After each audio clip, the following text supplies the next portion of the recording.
January 14th, 2011, a day but not many people knew that something was about to begin, something that would change quite a lot of people's lives in the sense of just something that they would be watching, lots of channels, lots of interest. It would spark a whole community and just a whole fan base of a show that was originally going to air for 2 years, and this was a show called Lego Ninjago Masters of Spinjitzu, which started with a pilot 2 parts, which I believe was split into 4 episodes, and it was about a wise sensei called Master Wu trying to find out the new elemental masters who would take on as the role as the new ninja that he had previously trained. And after some incidences with the whole summoning war, that they kind of just disbandoned, which after some time had passed, he decided that he wanted to train the next even better generation of a ninja, which led him to the Smith's Black Shop, which is where he did meet Kai and Nia, who Nia was then captured by a evil skeleton, a Skulken from the underworld called Samurai, who was after the destined gold weapons, and this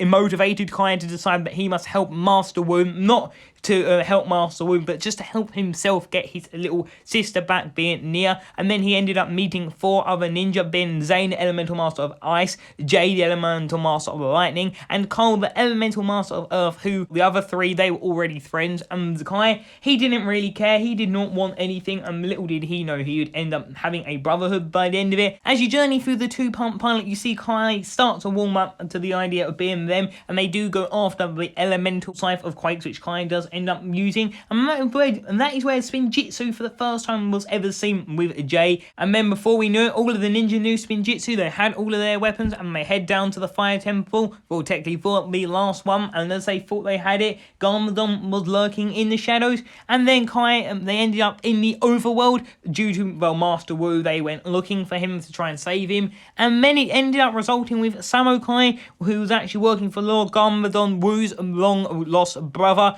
who ended up getting sent to the underworld. And then it all ended in a climatic battle with Kai versus Garmadon, which he was the main one, and he ended up saving Wu, saving the day. And before we knew it, Garmadon was leashed a lot amongst the world, and the Skulken were defeated. Samurai was no more, but there was a lot more of a story to be told. And then almost 1 year passes, all the way to December the 2nd, 2011 is when we got season 1, Rise of the Snakes. I believe these are the American dates, so they won't all be the same, but these are the main generic dates I have managed to find for Ninjago. And this was about Lloyd Garmadon becoming the Green Ninja. The legacy of the Green Ninja is what this season was called, and it was just about the ninja proving their elemental powers more, becoming more used to it, and just growing up and maturing throughout the season, training on Lloyd. And then this is also when we had the episode TikTok, when we found out that Zane was a ninja, which was a massive moment. And this season also showed Kai with his jealousy of wanting to be the Green Ninja, and then it had foreshadowing that Nia may be an elemental master, and then it also had a massive climatic battle, which was revisited in season 9 against the Great Devourer, where there was a lot more consequences than we thought. You know, the ninja saved it, and Lord Garmadon was the hero, and from one point of view that we will catch up with very soon, she thought he was the real hero, and he needed to be brought back and teach the ninja a lesson.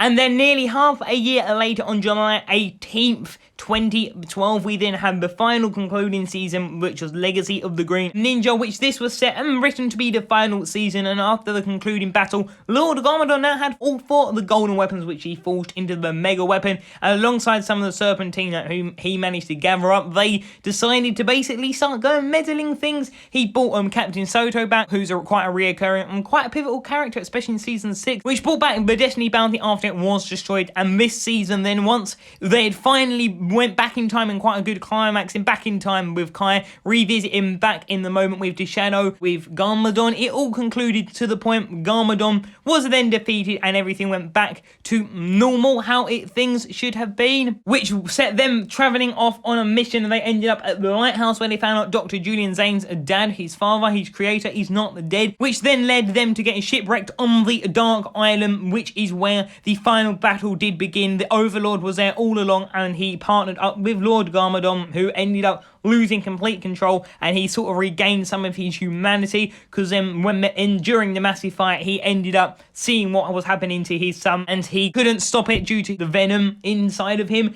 And then it ended up with a massive conclusion, which for the first time they went to the Temple of Light, which was such a pivotal part of Ninjago. And after that, on the Ultra Dragon, they went back to Ninjago City and had a massive battle. This was the battle for Ninjago. This was the biggest battle. This was the concluding moment of 2 seasons. Everything had worked up to this, the pilots, everything. Every little detail was put in play for this battle, with the Overlord versus the Golden Ninja Lloyd, due to him all previously being grown up. Now, due to that happened earlier on, he was ready to fight his father, and in the end, he ended up winning. He unlocked his true golden power, and he became the new Golden Master, and he saved his father from the clutches of the Overlord, and everyone lived happily ever after, which is exactly what we all thought. But then LEGO did confirm that they would be rebooting it, continuing it, and on January 29th, 2014, we got the beginning of the next season, which from what I've heard, I was never around when this happened, it was spread, like, released really awkwardly, and this season saw that the Overlord was not dead, and in fact, he was out of revenge. Lord Garmadon has started his own place, and the ninja had become teachers, because when you save the world, you become a teacher. I don't know, that was a bit of a weird part. They left Ninjago, it had become more futuristic, more technology based. Cyrus Borg then came onto the set as this new big inventor who was like the lead engineer of everything futuristic in Ninjago City. So then there were some characters called the Ninjoids, which were blueprints of Zane, because Pixel did scan Zane to understand like his ninja capabilities as a Ninjoid, which then the Ninjoids were created, which were a robotic army led by General Krypton as the secondary one, who wasn't in second command, but a named one being Minjoid. And these, as well as Cyrus Borg and Pixel, were controlled by the Overlord, who was not dead, which this season ended in a massive finale, which did reveal Python was also in on it, and he had actually been bleached as white, so he actually never died, and his scales had changed from purple to white, and it ended up with Zane, the one who's not the Golden Master, sacrificing himself and putting the end to the new Golden Master, who was the Overlord, as he had stolen Lloyd's power, did some massive Spinjitzu, then also went into space, and yes, it did include with Zane dying. He ended up sacrificing himself, and there was like one of the most emotional Ninjago scenes, with everyone was there. You had Pixel, you had all of the main characters, and it did, like I said, end with Zane's death, which then led us into season 4, which after being disbandoned for a while due to Zane's death, Lloyd rounded up the gang. They found out Zane was alive. They went to an island, met some more elemental masters, which there was more. Garmadon was now a sensei, and then they met Master Chen and met his accomplice Klaus, who was basically another reoccurring character, who Chen sort of did make another appearance, but then he had this whole tournament trying to nick all of the powers. He did steal all of their powers, it revealed, but Kai was sort of jealous and he nearly got taken control by the stuff. And then we also find out the love letter that was written for Misako by Wu was actually given and stolen by Garmadon, so that is the reason she fell in love with him. Then there was a whole deal then, and then after the conclusion with Sensei Garmadon sacrificing himself with the help of his son Lloyd and his support of Misako and Wu, he ended up sacrificing himself, and he ended up going to the Departed Realm, which is where we lead into season 5, which out of the Departed Realm came a ghost called Moro, who was a previous student of Master Wu, who basically was going to be the Green Ninja, but then of course due to the legacy he was not the chosen one, which then led to him possessing and taking over Lloyd's body, wanting his powers, which led to him trying to find the tomb of the first Spinjitzu master to find the realm crystal, so he could then bring the pre-element, which is basically what the cursed realm is, which is where Klaus and Master Chen makes another appearance,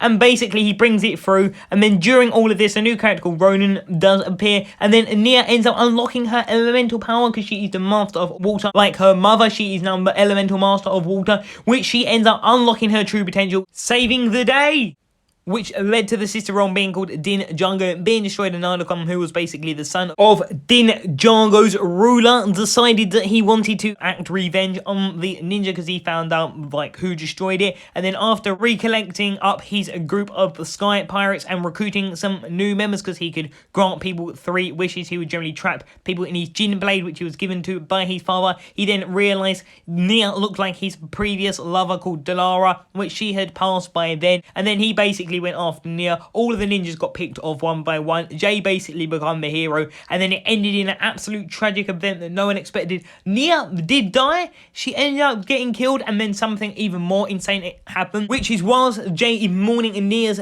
death, he basically wishes that they could be together, and in doing so he mentions how he wishes Klaus never found the teapot of Tyran. As Nardokum is dying because he got hit by the tiger widow venom, he says your wish is yours to keep, and it basically reverts the whole season reason the temple stays in the sky, Nia and Jay are the only ones who remember when the 5 ninja in season 5 were trying to get the second scroll of Jitsu. Cole never got out in time and he became a ghost, which then he basically goes back to the temple and he has a confrontation with Yang, and Yang brings back all the previous villains apart from the Overlord, and therefore does join in. He is bad again because he's never really on a side, and then it basically ends with Cole becoming a human, goes through the rift, becomes a human again, and Yang is sort of like redeemed. He sort of keeps in communication with Cole, and the temple does stay up in the sky, which for a short period of time they do use as their new base. And Crux, one of the Time Twins, is basically hiding out, and we did see him in Dead the Party, and his twin brother,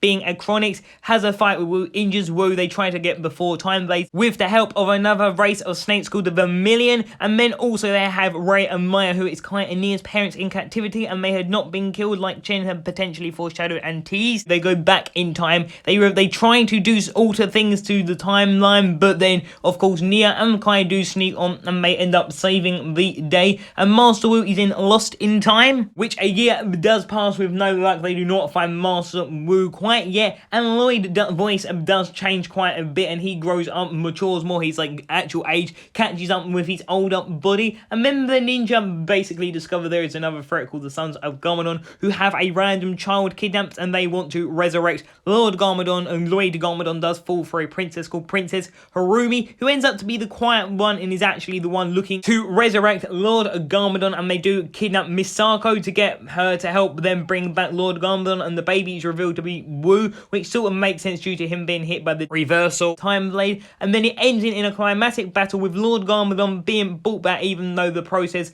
was thought to be stopped by the ninja, and then the ninja end up being crushed at the last minute. They used the tea that Mistake had given them, and then they wake up and they realise they're in a new realm, which leaves a really severely hurt Lloyd and Nia and a few of the other characters left in Ninjago to protect it against Garmadon, which whilst being trapped in the first realm, Wu does slowly start to regain his age and his memories, and before Ninja are figuring ways home, and they end up encountering someone called Iron Baron, who becomes an issue with someone called Faith, aka Heavy Metal. They manage to defeat him, get on the Firstborn, they manage to find her and the first Spinjitzu Master's armor to help ride her and bring her back to Ninjago City, which is left in ruin, but the resistance, which is led by Lloyd, co-led by Nia with Skylar, Darren, and Mistake, who did sacrifice her life, with the rest of the side characters being stuck in Crypterian prison with lots of criminals running riot. They come back, they end up defeating the Stone Colossus, and they end up defeating Garmadon. Lloyd does, he regains his power. Garmadon loses his power. Wu re-ages back to where he should be, and then it is revealed that the Oni were not there, as we found out earlier, and that something was coming. Which, whilst Jay is trying to ask Nia to be his Yang, which is basically a proposal, the Oni do end up arriving, overtaking Ninjago City, and originally starting with Bulk Tower, which, why does it always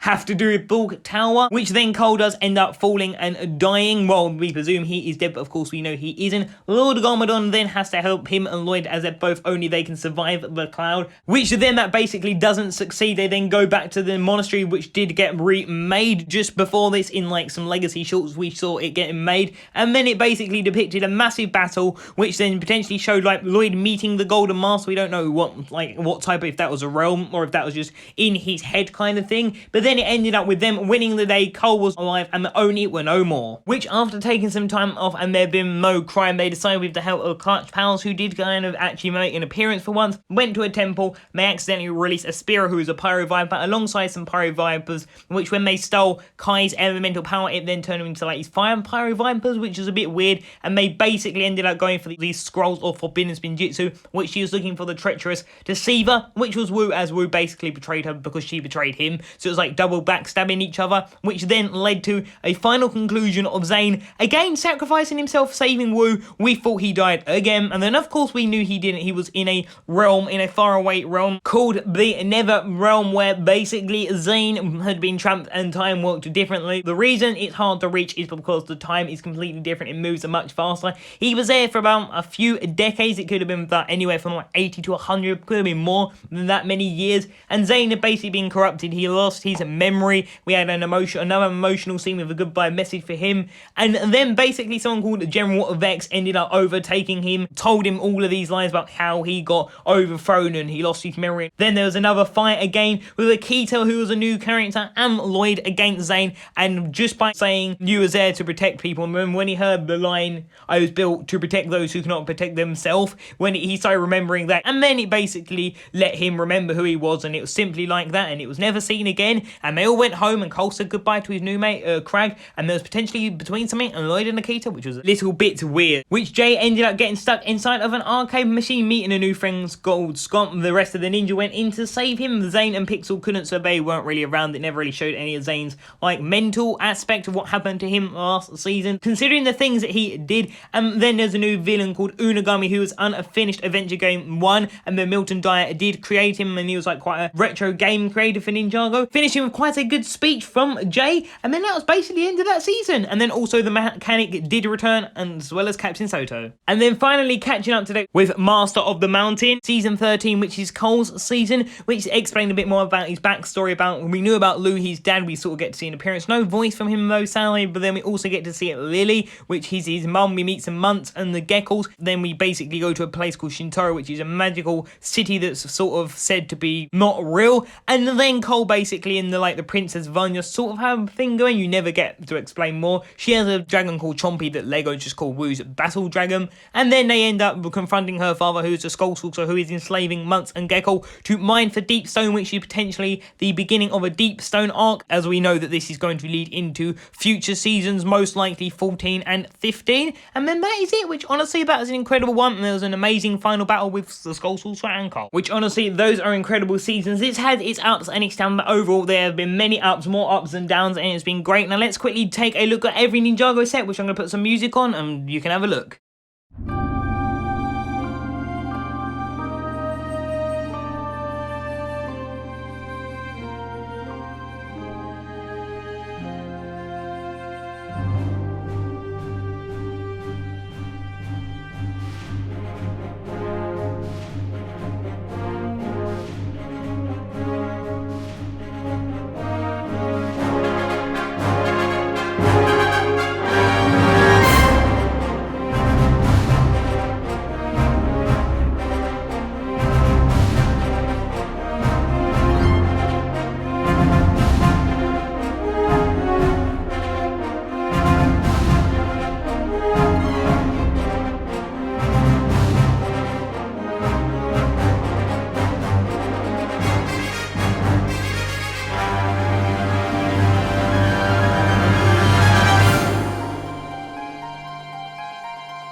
Wow, honestly, I cannot believe Ninjago has been around for 10 years. That is every season I have covered. That is a photo of every set, and yes, that music is pretty awesome. That's the first time I've actually listened to it the whole way through, but that is incredible. We're going to definitely resume with some of that awesomeness at the end of this, but thank you all for watching this video. One more week it has been. Next week is definitely going to be a slow week. We're not done with Ninjago week though, or I'm not, at least. I'm going to be absolutely drained by the end of this, but no, all jokes aside, it's been great. It's been a lot of content, but yeah, I hope you have enjoyed this week. Remember to leave a like, comment, and subscribe, and until tomorrow's video, I'll see you there. Bye for now.